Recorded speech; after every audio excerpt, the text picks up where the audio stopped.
My name is John MacDougall. Hopefully you can get the spelling, okay? And my only role is, in addition to being a member of MAPA, as one of 3 co-chairs of the Peace and Climate Working Group. I'm Rosalie Anders, and I've been involved with MAPA for many, many years. I'm currently on the board and I'm chair of the MAPA Education Fund, as well as being one of the 3 co-chairs of the Peace and Climate Group. The group began because a lot of us were very involved both with peace issues and with climate issues. And we saw how deeply connected they were, but how the climate movement and the peace movement were kind of on separate tracks. And that it's really important for us to have a more united and more powerful voice in terms of working for the change that we think needs to happen.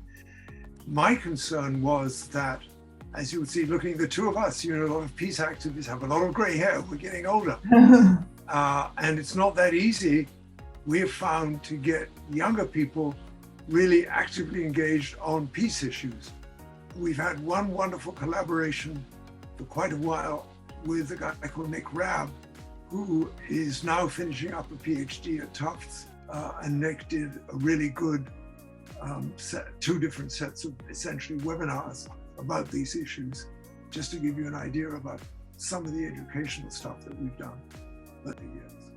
It's important, we believe it's important to think about the role of the military and how destructive it is, both in terms of its incredible climate and environmental impacts, which are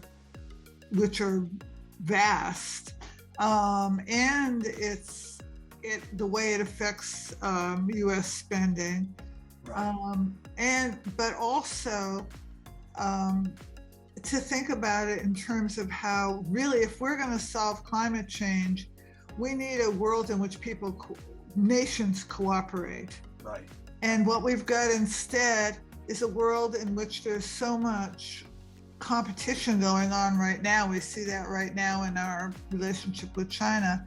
And we have to rethink, I think, the world, how the world gets together and deals with this. I think it's part of the question of, we really need a paradigm shift, and not just to green up the military. And I think this is a moment when people maybe really, a lot of people may be really ready to talk about that. We've got institutions like the Quincy Institute that's talking about alternatives to the military.